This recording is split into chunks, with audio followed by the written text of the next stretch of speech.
కాకుండా అస్తమాన హారన్లు కొట్టడం వలన చాలా మంది డిస్టర్బ్ అవుతారు, వాళ్ళకి చిరాకు పుడుతుంది, టెన్షన్ వస్తుంది, అప్పుడప్పుడు గొడవలు కూడా అవుతాయి.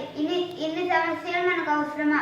ఇప్పుడు నేను అవసరం అనుకొని కొట్టే హారన్లు ఎందుకు అవసరం లేదో మేము మీకు చెప్తున్నాము. మా బావ ఇంట్లో ఉంటాడు, తను ఇలా బయటికి వెళ్ళేటప్పుడు ఇలా హార్న్ కొడుతూ వెళ్తారు. ఇంటి బయటికి వెళ్ళేటప్పుడు నేను అసలు తను అడిగాను, ఎందుకు నువ్వు ఇలా ఇంటి బయటికి వెళ్ళేటప్పుడు హార్న్ కొడతావు అని. అంటే తను ఏం చెప్పాడంటే, ఏమన్నా కార్లు కానీ లారీలు కానీ వస్తున్నాయి అనుకో, మనం హార్న్లు కొట్టలేదు అనుకో, వాళ్ళకి తెలియదు కదా మనం వస్తున్నాం అనేసి, అందుకే మనల్ని ఇలా గుర్తిస్తారు. సో అందుకే మేము ఇలా హార్న్ కొడతాం అని అతను చెప్పాడు. ఇది అసలు తెలివైన పనేనా? హారన్లు కొట్టుకుంటూ వెళ్ళే బదులు బయటికి వెళ్ళి ఆగి వెహికల్స్ వస్తున్నాయో లేదో చూసుకొని రోడ్ క్లియర్ అయిపోయాక వెళ్ళిపోవచ్చు కదా.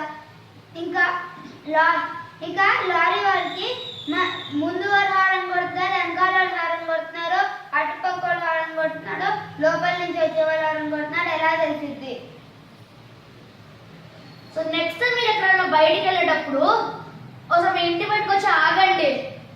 రైట్ సైడ్ లెఫ్ట్ సైడ్ ఏమైనా వెహికల్స్ వస్తున్నాయో లేదో చూడండి. అదే మీ